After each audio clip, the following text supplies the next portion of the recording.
Hi friends, today we start discussion on data structure. So what is data structure, why we use data structure, why we need data structure, and what is the benefit of using data structure, and all the things and the concept related to data structure we will study in this video.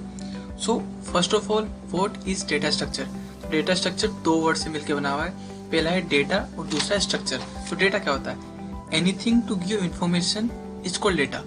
जो भी चीज जो आपको information देती है, बताती है कि हाँ इस बारे में, उसी का बोलते हैं अपन डेटा बोलते हैं. जस्ट एग्जांपल, किसी का नेम ले लीजिए, नाम है किसी का, वो क्या है? डेटा है, आपके लिए डेटा है. वो उसके लिए नाम है पर वो आपके लिए डेटा है. उसका एड्रेस, वो एड्रेस है, एक्चुअल में आपके लिए वो डेटा है. तो वो डेटा. तो स्ट्रक्चर क्या होता है? तो स्ट्रक्चर क्या है कि उस डेटा को अपन किसी रिप्रेजेंट करते हैं किसी भी फॉर्म में, उसका होता है स्ट्रक्चर बोलते हैं. Structure is representation of data in any form like array, graph, is called structure. तो व्हाट इज डेटा स्ट्रक्चर? तो data structure is a way to store and organise data, कि हम कैसे स्टोर करते हैं और कैसे ऑर्गेनाइज करते हैं so that it is can be use efficiently. तो इफिशिएंटली मतलब कि उस डेटा को अपन ने ऑर्गेनाइज कर दिया, तो कैसे इफिशिएंटली एक्सेस करें उस डेटा को, कैसे एक्सेस करें अपन, कितनी फास्ट एक्सेस करें इफिशिएंटली, उसे बोलते हैं डेटा स्ट्रक्चर बोलते हैं. तो अपन देखें तो डेटा स्ट्रक्चर क्या है? Data structure is a collection of data value. जितनी भी डेटा वैल्यूज इन्फॉर्मेशन का कलेक्शन, रिलेशनशिप अमंग देम, कि उनके बीच में क्या रिलेशन है उस डेटा के बीच में, एंड द फंक्शंस और operation that can be applied on data. कि जो अपने पास डेटा है, अपने पास इन्फॉर्मेशन पड़ी है, उसको अपन कैसे यूज कर रहे हैं अपन, तो कैसे यूज करेंगे, कैसे क्या क्या ऑपरेशन करेंगे. जैसे जो अपने पास डेटा पड़ा है उसके अंदर अपन को कुछ डेटा सर्च करना है या फिर कुछ डेटा को मॉडिफाई करना है, तो वो क्या होता है? उनके ऊपर ऑपरेशंस होते हैं. ठीक है, तो वो होता है डेटा स्ट्रक्चर. अगर अपन इसकी स्टैंडर्ड डेफिनेशन देखें तो क्या होता है? Data structure is a data organisation, management, storage formulated that enable efficient access and modification. तो आप एक चीज नोटिस कीजिए, हर जगह एक ही चीज आ रही है कि डेटा तो है अपने पास, तो उसको एफिशिएंट एक्सेस कैसे करना है, उसको मॉडिफाई कैसे करना है. एफिशिएंट मतलब कि हमारे पास कम से कम टाइम में ज़्यादा से ज़्यादा अपने डेटा को कैसे एक्सेस कर सके, उन डेटा को कैसे मॉडिफाई कर सके, वो अपना मेन एम है. बिकॉज जो अपना ऑपरेटिंग सिस्टम है उसे चाहिए कम टाइम में ज़्यादा प्रोसेस वो काम कर सके, ज़्यादा प्रोसेस कर सके. इसलिए हर चीज़ की एफिशिएंसी ढूंढी जाती है कंप्यूटर सिस्टम में.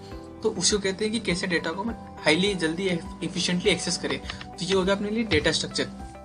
आगे देखते हैं अपन कि डेटा स्ट्रक्चर को कैसे डिवाइड किया गया है. सो data structure broadly describe into two categories. अगर हम बेसिकली देखें तो क्या क्या होते हैं? एक तो होता है प्रिमिटिव डेटा स्ट्रक्चर, एक होता है नॉन प्रिमिटिव डेटा स्ट्रक्चर.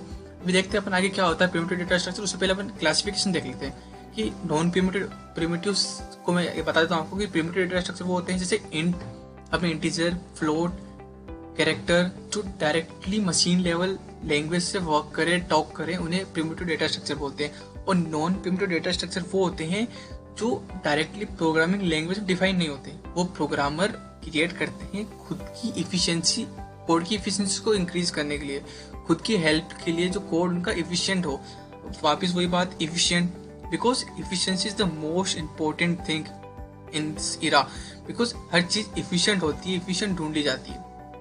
ठीक है, अब नॉन प्रिमिटिव डेटा स्ट्रक्चर भी दो तरह से है, एक तो होता है लीनियर और एक नॉन लीनियर. लीनियर अब अपन को नाम से मालूम पड़ा, लीनियर क्या होता है? लीनियर मतलब कोई भी चीज सीक्वेंसली अरेंज होती है, उसे क्या बोलते हैं? लीनियर. और नॉन सीक्वेंसली मतलब हिरारिकल वे में है, तो उसे क्या बोलते हैं? नॉन लीनियर डेटा स्ट्रक्चर बोलते हैं. तो लीनियर कौन कौन से होते हैं? स्टैटिक और डायनामिक. स्टैटिक मतलब जो स्टैटिकली अवेलेबल हो, डायनामिक मतलब रन टाइम पे चेंज हो रहा कोई भी चीज है, तो रन टाइम पे इंक्रीज हो रही है, डिक्रीज हो रही है.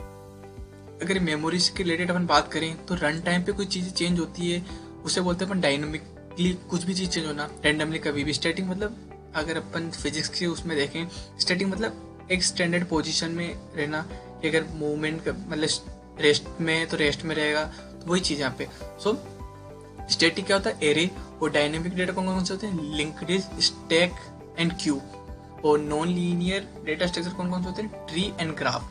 सो आगे देखते हैं अपन एक्चुअली डेफिनेशन देख लेते हैं इनकी एक बार कि होते हैं क्या ये primitive data structure. Primitive data structure क्या होते हैं? Primitive data structure are the basic data structure that directly operate upon the machine instruction. अपने पहले बताया कि जो डायरेक्ट मशीन इंस्ट्रक्शन पे ऑपरेट करते हैं, जैसे integer, float, character, strings, pointers, ये सब. तो primitive data type are predefined type of data, जो प्रीडिफाइन होते हैं, वी नो दैट. सेकंड आता है non primitive data type. Non primitive data type होता है, non primitive data type or data structure are more complicated data structure. अपन जानते हैं थोड़ा सा कॉम्प्लिकेटेड तो होना ही है, पर इतना भी नहीं है जितना बता रहे more complicated. This data type are not actually defined by the programming language but are created by programmer. Programmer क्यों डिफाइन कर रखा है? क्योंकि प्रोग्रामर को कोड अपना एफिशिएंट बनाना है, इसलिए उसने प्रोग्रामिंग में डिफाइन कर रखा है। तो नॉन प्रिमिटिव कौन कौन से होते हैं? पहला होता है array, linked list, stack, tree और भी बहुत सारे हैं। तो ये सब क्या होते हैं? नॉन प्रिमिटिव डेटा टाइप होते हैं। अब नॉन प्रिमिटिव डेटा टाइप दो तरीके होता है मालूम है, एक तो लीनियर डेटा स्ट्रक्चर और एक नॉन लीनियर। तो लीनियर डेटा स्ट्रक्चर क्या होता है? Linear data structure is called linear if all the elements are arrange in linear order. जो भी लीनियर ऑर्डर में अरेंज होते हैं क्या बोलते हैं? लीनियर डेटा स्ट्रक्चर बोलते हैं।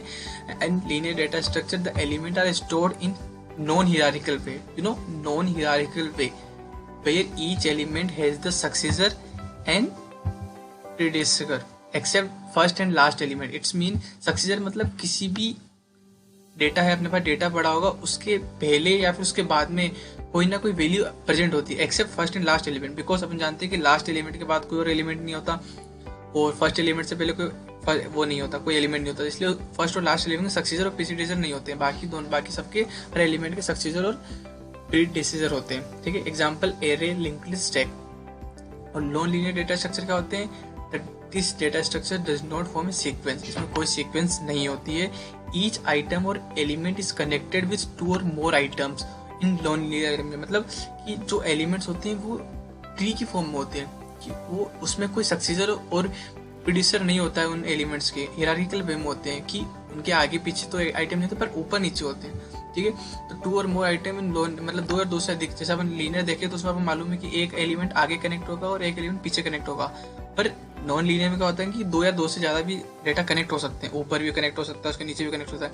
उन्हें क्या बोलते हैं? नॉन लीनियर डेटा स्ट्रक्चर बोलते हैं, जैसे ट्री है, ग्राफ है।